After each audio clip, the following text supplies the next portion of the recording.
शुरुआत में हम अभिषेक से मिलते हैं जो एक पुराने से बस से उत्तर प्रदेश के गांव के तरफ जा रहा होता है। वो कंडक्टर से पूछते ही रहता है कि फुलेरा कब आएगा। कंडक्टर गुस्सा हो जाता है और कहता है कि जब फुलेरा आएगा तो वो बता देगा, वो उसे किडनैप थोड़ी ना करेगा। एक फ्लैशबैक में अभिषेक को दिल्ली के एक मॉल में देखते हैं उसके कॉलेज फ्रेंड प्रतीक के साथ। और अभिषेक थोड़ा नाखुश है अपने इस जॉब को लेकर, क्योंकि ये सरकारी नौकरी पहले तो अभिषेक का बैकअप ऑप्शन था, पर अब अभिषेक के पास ये ही एक ऑप्शन है। उसका फ्रेंड प्रतीक एक कॉर्पोरेट जॉब कर रहा है और अभिषेक से ज्यादा कमा रहा है। अभिषेक को भी ऐसा ही काम चाहिए, पर प्रतीक अभिषेक को समझाता है कि अपने जॉब को तू एक एडवेंचर की तरह देख। तू एक गांव में रहेगा, वहां डेवलपमेंट कराएगा, बिल्कुल स्वदेश फिल्म की तरह।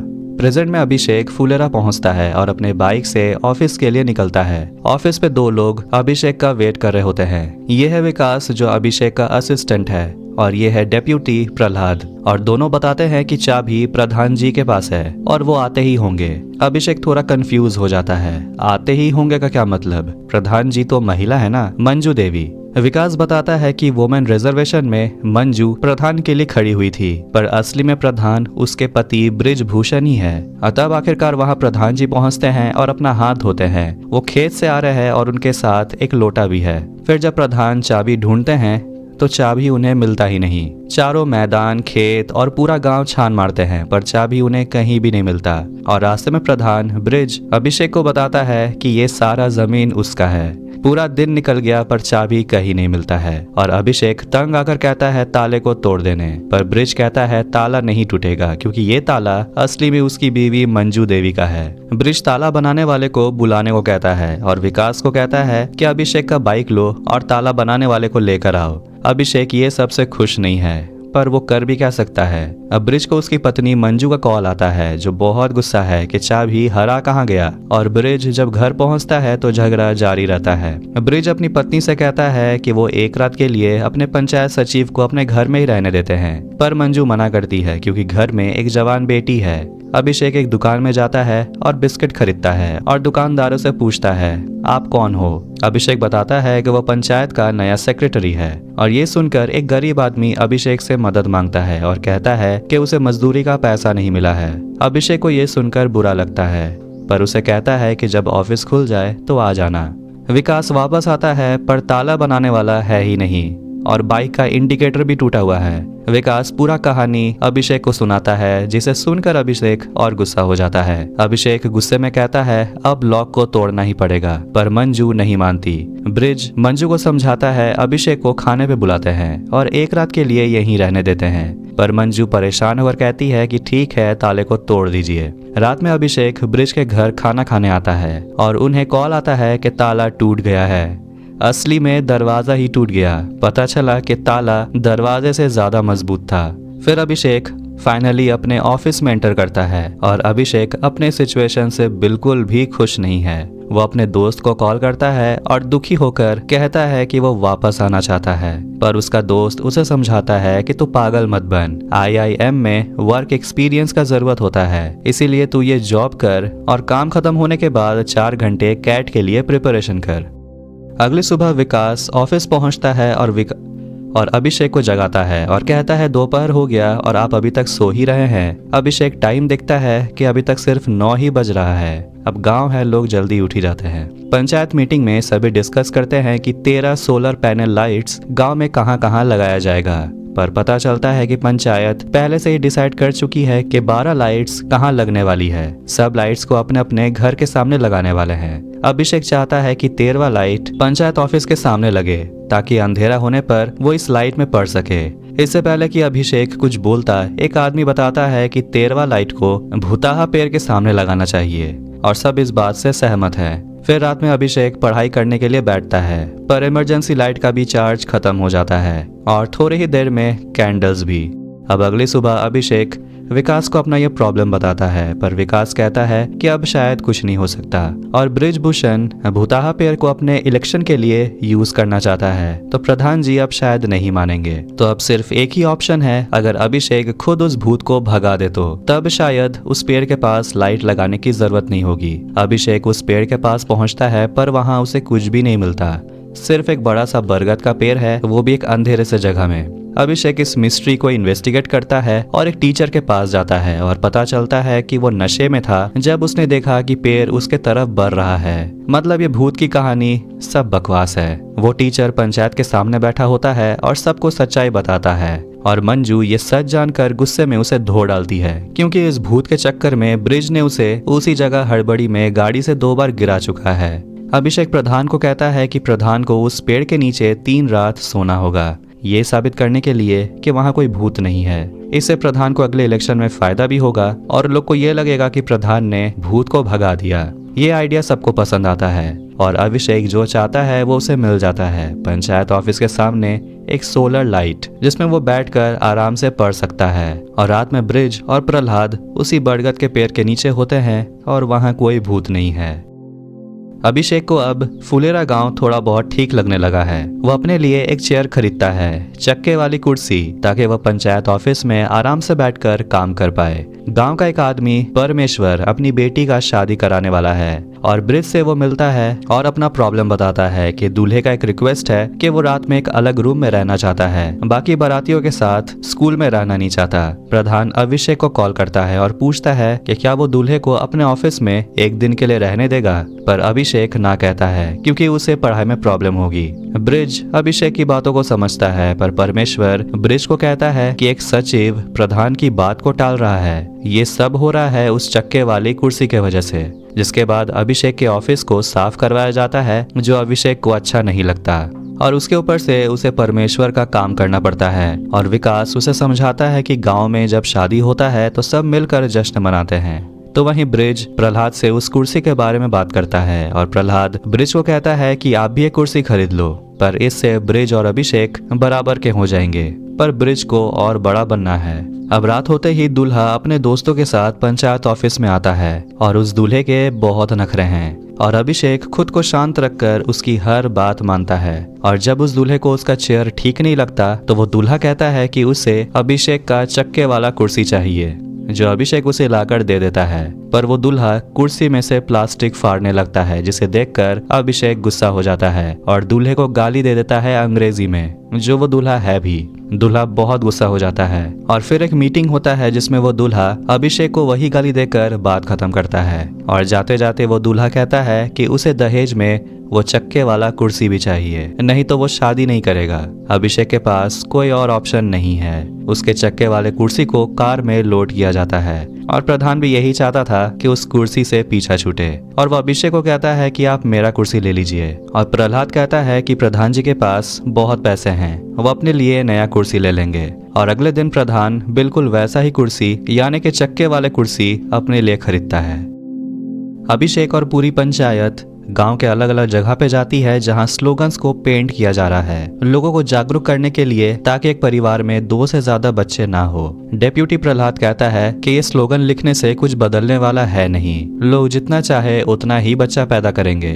अभिषेक प्रधान से बात करता है कि उसे दूध खरीदना है और प्रधान उसे सवाल पूछने लगता है कि तुम्हें भैंस का चाहिए या गाय का, और भैंस का चाहिए तो भैंस भी 3 तरह की है। और प्रधान अभिषेक को फ्री में दूध देने को राजी हो जाता है। फिर सब एक जगह जाते हैं जहां एक स्लोगन लिखा हुआ है, 2 बच्चे हैं मीठी खीर, उससे ज्यादा बवासीर। प्रहलाद थोड़ा नाराज है क्योंकि ये कुछ ज्यादा ही हो गया, पर अभिषेक और प्रधान को ज्यादा फर्क नहीं पड़ता क्योंकि वैसे भी लोग इसमें ध्यान देने वाले हैं नहीं। मंजू ब्रिज को कहती है कि क्या जरूरत थी फ्री में अभिषेक को दूध देने की, तुम्हें पता भी है कि घर में कितना खर्चा है, बेटी का शादी भी करवाना है। तो वहीं अभिषेक ये स्लोगन जगह जगह पेंट करवा रहा होता है और एक आदमी इस स्लोगन को पढ़कर बहुत गुस्सा हो जाता है और कहता है कि आपके हिसाब से मेरा तीसरा बेटा बवासीर है, और धमकी देता है स्लोगन को मिटाने।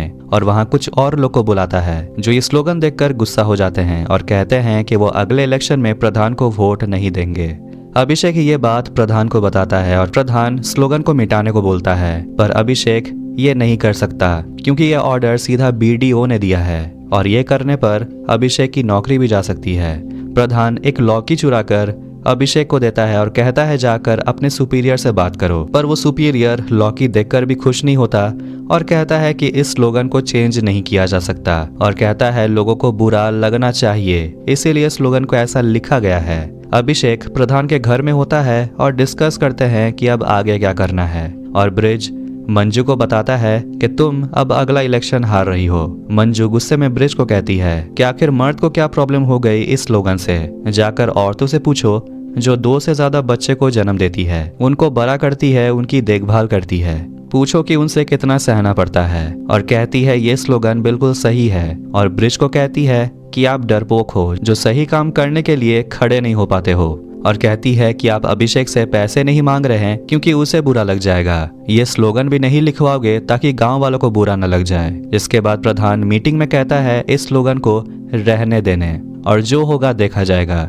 मीटिंग खत्म होने के बाद बीडीओ अभिषेक को कॉल करता है और स्लोगन के बारे में बताता है और कहता है कि पास के गांव में किसी ने पंचायत ऑफिस को जला दिया है इस स्लोगन को पढ़कर, और कहता है कि अब इस स्लोगन की जरूरत नहीं है। अभिषेक ये सुनकर डर जाता है, पर प्रधान कहता है कि अब जो होगा इलेक्शन में देखा जाएगा। और कहता है कि अभिषेक को दूध के लिए महीने में 750 रुपया देना होगा। अभिषेक रात में डिनर बना रहा होता है, तभी अभिषेक अपने फोन में अपने फ्रेंड प्रतीक का एक फोटो देखता है जो पार्टी कर रहा होता है क्योंकि आज फ्राइडे है। अभिषेक को खुद के लिए बहुत बुरा लगता है। फिर वो खुद के लिए 2 बियर का बॉटल खरीदता है और अभिषेक ऑफिस के बाहर बैठकर बॉटल के साथ एक सेल्फी लेता है, पर वो इस फोटो को इंटरनेट पे पोस्ट नहीं करता। अगले दिन अभिषेक सोकर उठता है और देखता है कि उसने अपने ऑफिस का दरवाजा रात भर खुला छोड़ दिया था और डर जाता है ये देखकर कि ऑफिस का मॉनिटर चोरी हो गया है। अभिषेक प्रधान को कॉल करता है और प्रधान विकास के साथ ऑफिस आता है और प्रधान अभिषेक पे बहुत चिल्लाता है कि अभिषेक इतना लापरवाह कैसे हो सकता है और अब उसे अभिषेक पे भरोसा नहीं है और कहता है कि अपने लिए बाजार में जाकर एक नया रूम ढूंढ लेने। प्रहलाद और अभिषेक पुलिस स्टेशन जाते हैं कंप्लेन लिखवाने और वो ऑफिसर इस केस को लेकर कुछ ज्यादा सीरियस नहीं लग रहा क्योंकि सिर्फ एक मॉनिटर ही तो चोरी हुआ है और कहता है कि जाकर एक बार खेत में चेक कर लेने क्योंकि चोर ज्यादा सामान खेत में ही छोड़ आते हैं। अभिषेक गुस्से में कहता है कि आप अपना काम कीजिए और वो ऑफिसर अभिषेक को ही ताना मारता है कि ये सब कुछ अभिषेक के वजह से तो हुआ है, उसे ड्रिंक करने के लिए किसने बोला था। फिर प्रहलाद दोनों को शांत करवाता है। पुलिस स्टेशन से निकलते वक्त अभिषेक प्रहलाद को कहता है कि वो अपने लिए एक रूम ढूंढने जा रहा है फकौली बाजार, पर प्रहलाद अभिषेक को कहता है कि प्रधान जी के बातों को दिल पे मत लीजिए और गांव चलने को कहता है। अभिषेक थक चुका है ये देखकर कि सबको मॉनिटर चोरी होने के बारे में पता चल चुका है और अभिषेक नया मॉनिटर का दाम ऑनलाइन चेक करता है। इन्वेस्टिगेटिंग ऑफिसर आता है और अभिषेक से बेतुके सवाल पूछता है कि आपने कितनी पी थी, कहाँ बैठ के पी थी, और ये सब सवाल सुनकर अभिषेक गुस्सा हो जाता है। ऑफिसर अंदर जाता है और अभिषेक का कैट का बुक्स देखता है और ये जानकर कि अभिषेक सिर्फ 2 बॉटल ही पिया था, वो सोचता है कि सिर्फ 2 बॉटल पीने से किसी की हालत इतनी कैसे खराब हो सकती है कि वो दरवाजा बंद करना ही भूल गया और सोचता है कि शायद अभिषेक ने ही चोरी किया है। प्रधान इस बात को नहीं मानता, पर ऑफिसर बताता है कि अभिषेक MBA की तैयारी कर रहा है और उसे पैसों की भूख है और पैसों के लिए ही उसने मॉनिटर चोरी किया है। इंस्पेक्टर फिर से अभिषेक को इंट्रोगेट करता है कि आपने रात में ड्रिंक क्यों किया था, और अभिषेक गुस्से में और फ्रस्ट्रेट होकर बताता है कि उसका मूड ऑफ था। वो थक चुका है अपनी बोरिंग लाइफ से। पूरे दिन काम करने के बाद 4 घंटा पढ़ाई करना पड़ता है रात में, पर रात में इलेक्ट्रिसिटी नहीं रहता और काम करने के बाद बात करने के लिए कोई नहीं रहता। उसकी यहाँ कोई सोशल लाइफ है ही नहीं, इसीलिए उसने ड्रिंक किया क्योंकि वो अकेला था। इंस्पेक्टर फिर भी अभिषेक की बातों को नहीं मानता और प्रधान इंस्पेक्टर को जाने को कहता है क्योंकि अभिषेक लापरवाह है पर चोर नहीं। उस रात प्रधान को अभिषेक के लिए बहुत बुरा लगता है और कुछ खाना पैक करके अभिषेक के पास जाता है और चारों बैठकर बियर पीते हैं और एंजॉय करते हैं और प्रधान उनके साथ एक सेल्फी क्लिक करता है। फिर अगले दिन वो चुराया हुआ मॉनिटर अभिषेक को ऑफिस के बाहर मिलता है और एक नोट भी होता है जिसमें लिखा हुआ है कि उस चोर को लगा ये टीवी है। अभिषेक एक दुकान में अपना एक फोटो क्लिक करवाता है और उसे कहा जाता है कि कल सुबह 11 बजे फोटो आकर ले लेने। अभिषेक और विकास का 2 लोग से झगड़ा हो जाता है क्योंकि वो दोनों लड़के अभिषेक के बाइक पर बैठे हुए थे, पर अभिषेक कहता है बाइक में नहीं बैठने वरना बाइक गिर भी सकता है, पर दोनों इस बात को मानते नहीं और उल्टा गुस्सा भी हो जाते हैं और एक लड़का कॉल करके अपने गुंडों को बुलाता है अभिषेक और विकास को पीटने के लिए। अभिषेक थोड़ा नर्वस हो जाता है और वहां से जाने का सोचता है और उस आदमी को दुकानदार से पता चलता है कि अभिषेक कल सुबह 11 बजे अपना फोटो लेने आने वाला है। वो लड़का अभिषेक को कहता है तो फिर कल 11 बजे तैयार रहना। रास्ते में अभिषेक विकास को इन फालतू झमेलों में नहीं पड़ने को कहता है, पर विकास कहता है कि यह आत्मसम्मान की बात है और ऑफिस पहुंचकर विकास प्रधान को कॉल करता है, पर अभिषेक कहता है कि इस बात को ज्यादा ना खींचने। पर विकास सोचता है कि अभिषेक उनके धमकी से डर गया है। अगले दिन अभिषेक 11 बजे नहीं बल्कि 2 बजे जाता है फोटो लेने, पर वो दुकानदार कहता है कि उन आदमियों ने फोटो को डिलीट कर दिया। उस रात वो दोनों लड़के अभिषेक को कॉल करते हैं और अभिषेक को भड़काते हैं। अभिषेक गुस्से में उनको चैलेंज करता है और दोनों कल मिलने का प्लान बनाते हैं। लड़ाई के लिए चारों पूरा तैयार होकर गॉगल्स पहनकर निकलते हैं और वहां पहुंचकर प्रधान उनको अपना राइफल दिखाकर डराता है, पर गुंडे समझ जाते हैं कि यह राइफल नकली है और प्रधान को धक्का दे देते हैं। ये देखकर अभिषेक गुस्सा हो जाता है और राइफल लेकर पागलों की तरह उन पर हमला करता है और वो गुंडे अभिषेक का ये पागल वाला रूप देखकर डर जाते हैं। फिर अगले सीन में अभिषेक उसी स्टूडियो में फोटो खिंचवाता है और कैट का एप्लीकेशन सबमिट करता है। ऑफिस में विकास और प्रधान मलकोपुर के एक लड़के के बारे में बात करते हैं जिसे प्रधान अपनी बेटी का शादी करवाना चाहता है, पर वो लड़का दहेज ज्यादा मांग रहा है। 80,000 सैलरी में 20 लाख दहेज मांगना बहुत ज्यादा है। विकास अभिषेक से पूछता है अगर आप होते तो कितना मांगते हैं। अभिषेक कहता है वो दहेज लेता ही नहीं, पर प्रधान कहता है कि 20,000 सैलरी में आपको सिर्फ 5 लाख ही दहेज मिलता, जिस पर अभिषेक कहता है कि अगर उसका IIM में एडमिशन हो गया तो उसका मंथली सैलरी 1 से 1.5 लाख होगा, फिर भी वो दहेज नहीं लेगा। प्रधान मुस्कुराते हुए अभिषेक को देखता है। एक आदमी दीनबंधु ऑफिस पहुंचता है अपने बच्चे का बर्थ सर्टिफिकेट बनवाने, और विकास उस आदमी से कहता है कि आपने अपने बेटे का नाम आत्माराम क्यों रखा, ये काफी ओल्ड फैशन नाम है।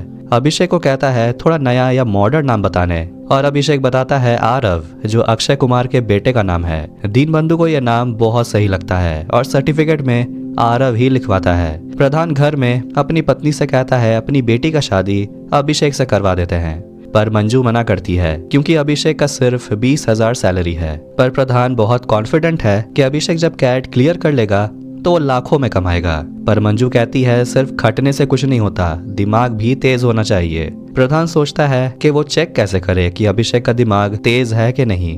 अगले दिन दीनबंधु और उसकी पत्नी सुषमा ऑफिस आते हैं और आरव और आत्माराम को लेकर उनके बीच झगड़ा हो जाता है। अभिषेक जैसे ही पढ़ाई करने बैठता है तो प्रधान व्हाट्सएप में अभिषेक को एक पहेली भेजता है और कहता है 1 मिनट में सॉल्व करने, और 1 मिनट के बाद वो कॉल करता है जवाब पूछने के लिए, और अभिषेक मंजू देवी का जवाब सुनकर आंसर दे देता है। और अभिषेक कहता है कि कैट में ऐसा क्वेश्चन नहीं आता। प्रधान ऑफिस जाता है और अभिषेक को एक प्रॉब्लम सॉल्व करने को बोलता है जो अभिषेक ने छोड़ दिया था क्योंकि ये बहुत टफ है, पर अभिषेक उसे सॉल्व कर लेता है टाइम से 6 सेकंड पहले। प्रधान जी इम्प्रेस हो जाता है और कहता है कि आप कैट क्लियर कर लेंगे। फिर प्रधान को कॉल आता है और पंचायत पहुंचते हैं दीनबंधु और सुषमा के घर, जो आरव और आत्माराम को लेकर अभी भी लड़ रहे हैं। अभिषेक को एक आइडिया आता है कि बच्चे के सामने 2 उंगली रखने, वो जिसे चुनेगा वही नाम फाइनल कर लेना, और सुषमा और दीनबंधु मान जाते हैं। घर पे प्रधान मंजू को कहता है कि देख लिया अभिषेक कितना स्मार्ट है, पर मंजू फिर भी नहीं मानती और मलकोपुर वाले लड़के से ही शादी कराना चाहती है। प्रधान अपनी बेटी के साथ भी वही टेक्निक यूज करता है अभिषेक और मलकोपुर वाले लड़के में चुनने के लिए, और रिंकी जो सोई हुई होती है वो नींद में अभिषेक को ही चुनती है। सुषमा और दीनबंधु का छोटा बच्चा आरव नाम को चुनता है, जिससे सुषमा नाराज हो जाती है। 2 हफ्ते के बाद अभिषेक कैट एग्जाम देकर आता है, पर वो खुश नहीं है और वो खुद को अपने रूम में लॉक कर लेता है, और लगता है अभिषेक का कैट एग्जाम अच्छा नहीं गया। 2 महीना हो चुका है, अभिषेक अभी भी अपने कैट के रिजल्ट को लेकर मूड ऑफ करके बैठा हुआ है। विकास अभिषेक को चीयर करता है उसका मूड ठीक करने के लिए और कहता है कि फिर से तैयारी करने, पर अभिषेक गुस्सा हो जाता है और कहता है कि कैट एग्जाम बहुत टफ है और अभिषेक का इस साल सिर्फ 82 परसेंटाइल ही आया है, जिस वजह से अभिषेक का कॉन्फिडेंस अब टूट चुका है। विकास और अभिषेक ऑफिस के बाहर एक पोस्टर लगाते हैं और अभिषेक ने विकास के ऊपर चिल्लाया, इसलिए वो विकास से माफी मांगता है। अभिषेक मंजू के पास जाता है कुछ डॉक्यूमेंट्स में अंगूठा लगवाने के लिए, और मंजू अभिषेक को ताना मारती है कि अभिषेक कैट क्लियर नहीं कर पाया, और अभिषेक उल्टा मंजू को कहता है कि मंजू भी तो सिर्फ नाम की प्रधान है, रिपब्लिक डे में वो झंडा भी नहीं फहराने जाएगी, सब उसका पति ब्रिजभूषण करेगा।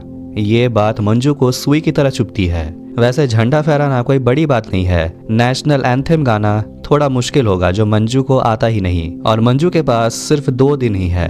इसलिए अभिषेक मंजू को नेशनल एंथम गाना सिखाता है, पर मंजू ठीक से सीख ही नहीं पा रही। वो एक ही गलती बार बार करती है और अभिषेक गुस्सा हो जाता है। अगले दिन प्रधान मलकोपुर से लौटता है और देखता है कि मंजू को अभी भी राष्ट्रगान याद ही नहीं हुआ। रिपब्लिक डे के दिन प्रधान अपना नया कपड़ा पहनकर ऑफिस जाता है झंडा फहराने, और अभिषेक मंजू को कॉल करके आने को बोलता है। डीएम मेन रोड की तरफ से गुजर रही होती है और एक बड़ा सा होर्डिंग देखती है रिपब्लिक डे का, जिसमें ब्रिज का फोटो भी है और उसके नीचे प्रधान पति लिखा हुआ है, जिसे देखकर डीएम गाड़ी को फुलेरा गांव की तरफ घुमाने को बोलती है। प्रधान जैसे ही झंडा फहराने वाला होता है वहां डीएम पहुंच जाती है और ब्रिज पे चिल्लाती है और ऑफिस के बाउंड्री से बाहर चले जाने को बोलती है, और वो अभिषेक पे भी चिल्लाती है और उसे सस्पेंड करने का ऑर्डर देती है। तभी वहां मंजू आती है ऑफिशियल वार्ड मेंबर्स के साथ, जिनके हस्बैंड्स उनके जगह काम कर रहे थे, और मंजू नाटक करती है कि वो हर साल वही झंडा फहराती है, और डीएम के कहने पर मंजू झंडा फहराती है और फिर राष्ट्रगान भी गाती है, जिसमें मंजू थोड़ी अटकती है पर ब्रिज मंजू की मदद करता है। डीएम समझ जाती है कि मंजू अपने पति को बचा रही है, और राष्ट्रगान खत्म होने के बाद डीएम मंजू को कहती है कि ऑफिस का काम अब खुद संभाल लें, और अगर कुछ नहीं आता है तो अपने पति से मदद मांगने, और जाने से पहले अभिषेक का भी सस्पेंशन कैंसिल कर देती है। अगले सीन में अभिषेक अपने दोस्त प्रतीक को कॉल करता है और कहता है कि वो फिर से कैट की तैयारी करना चाहता है, जिसके लिए उसे 1 और साल फुलेरा में ही रहना होगा। प्रतीक अभिषेक को कहता है कि गांव में कुछ ऐसा ढूंढ जिसके वजह से तुझे इस गांव से प्यार हो जाए, तब तू पढ़ाई भी ठीक से कर पाएगा। फिर अभिषेक वाटर टैंक के ऊपर जाता है ये सोचकर कि वो ऊपर से गांव का व्यू देखेगा तो उसे गांव से प्यार हो जाएगा, पर ऐसा नहीं होता। तभी अभिषेक किसी लड़की के खांसने की आवाज सुनता है। अभिषेक उस लड़की को देखता है जो बताती है कि वो प्रधान की बेटी रिंकी है, और अभिषेक ये सुनकर मुस्कुराता है। शायद रिंकी के वजह से अभिषेक गांव से प्यार करने लगे। और इसी के साथ पंचायत सीजन 1 यही एंड होती है। तो वीडियो पसंद आए तो वीडियो को लाइक करें, चैनल को सब्सक्राइब करें ऐसे ही मूवीज और टीवी शोज एक्सप्लेनेशंस के लिए। मिलते हैं नेक्स्ट वीडियो में। Take care.